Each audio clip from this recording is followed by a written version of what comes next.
जहां तक मेरी बात है, मैं गॉड को लेके वैसा फील नहीं कर पाता हूँ। मेरे अंदर ऐसी फीलिंग बहुत ज्यादा है। मैं एग्नोस्टिक हूँ। मैं ये मानता हूँ कि ये दुनिया गॉड ने बनाई है। ऐसा हो भी सकता है, नहीं भी हो सकता है।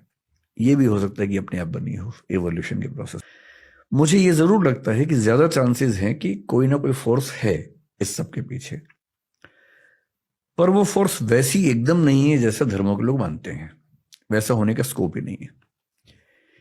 क्योंकि सारे धर्म जब पैदा हुए, जनरली आप देखेंगे 6th सेंचुरी बीसी में लगभग अधिकांश धर्म पैदा हुए। चाहे हम बुद्धिज्म की बात करें, जैनिज्म है पुराना, लेकिन महावीर उस समय पैदा हुए।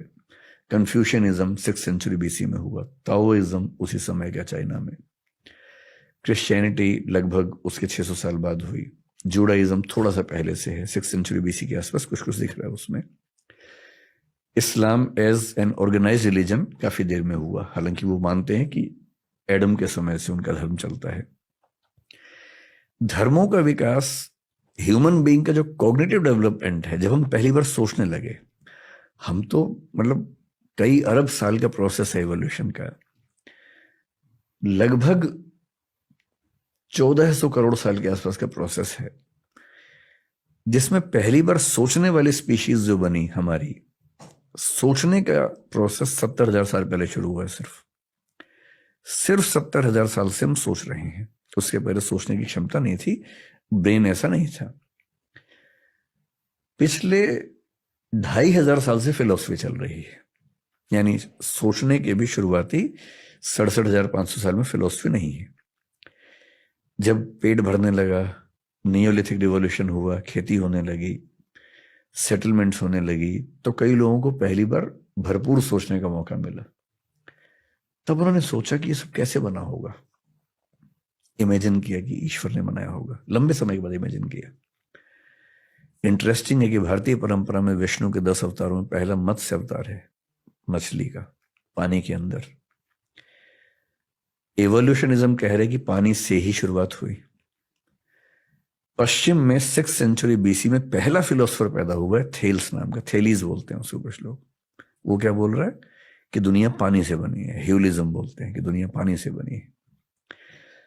मैं जो कहना चाह रहा हूं कि ये सारी फिलोसफीज बहुत ज्यादा प्रभावित हैं इस संसार के अनुभवों से। जबकि सच ये है कि पूरे यूनिवर्स में, अगर मैं इस पूरी दीवार को यूनिवर्स मान लूं, तो जो हमारा पृथ्वी जो हमारी है ना, वो क्या मैं कहूं, एक मच्छर को भी 100 से डिवाइड कर देंगे उतना हिस्सा बनेगा। 1000 से डिवाइड कर। हाँ, इतनी छोटी पृथ्वी के कुछ हजार साल के अनुभवों से हमने थियरीज बना ली हैं बड़ी बड़ी, कि भगवान, अल्लाह, गॉड। और आप देखेंगे बाइबल में, क्रिश्चियनिटी में ये माना गया कि ईश्वर ने पृथ्वी बनाई, एडम के लिए बनाई। और बाइबल ये मानती है कि पृथ्वी केंद्र में है, सूर्य चक्कर काट रहा है। अब साबित हो गया, कोपरनिकस ने साबित कर दिया कि नहीं, सूर्य केंद्र में है, पृथ्वी चक्कर काट रही है। तो जिन जमीनों पर सारे धर्म खड़े हुए हैं, वो जमीनें बहुत कमजोर हैं, भुरभुरी हैं, क्योंकि वो केवल ह्यूमन बींग्स के एक्सपीरियंस के बेस पे बनाया गया है। और इस ब्रह्मांड में हमारी दुनिया मतलब एक मच्छर का भी 100वां हिस्सा, 1000वां हिस्सा है। क्या पता कितनी कितनी गैलेक्सीज में कितनी दुनियाएं चल रही हो। कुछ हमसे आगे, कुछ हमसे पीछे। कुछ हो सकता है कि अभी वो बंदरों के जमाने में चल रहे हो, कुछ हो सकता है कि हमसे 1000, 2000, 10 लाख साल आगे निकल गए हों। इन दुनियाओं में आपस में इंटरेक्शन भी अब तक नहीं हो रहा। हम उनको एलियन कहते हैं, वो हमको एलियन कहते होंगे। तो अभी तो विज्ञान ने दुनिया का डेसिमल में भी कुछ नहीं समझा है। अभी से हम ये इंटरप्रेट कर दें कि एक भगवान है जिसने ऐसा ऐसा किया, पॉसिबिलिटी है। एग्नोस्टिक होने का मतलब है कि I accept there stands a possibility of God existing. पर हमारे दुनिया के धर्मों में, दर्शनों में गॉड की जो व्याख्या है बहुत ही बेसिक लेवल की है। पृथ्वी को केंद्र में रख के व्याख्याएं की गई हैं, अपने देश को ध्यान में रख के, अपने समाज को ध्यान में रख के बनाई गई व्याख्याएं।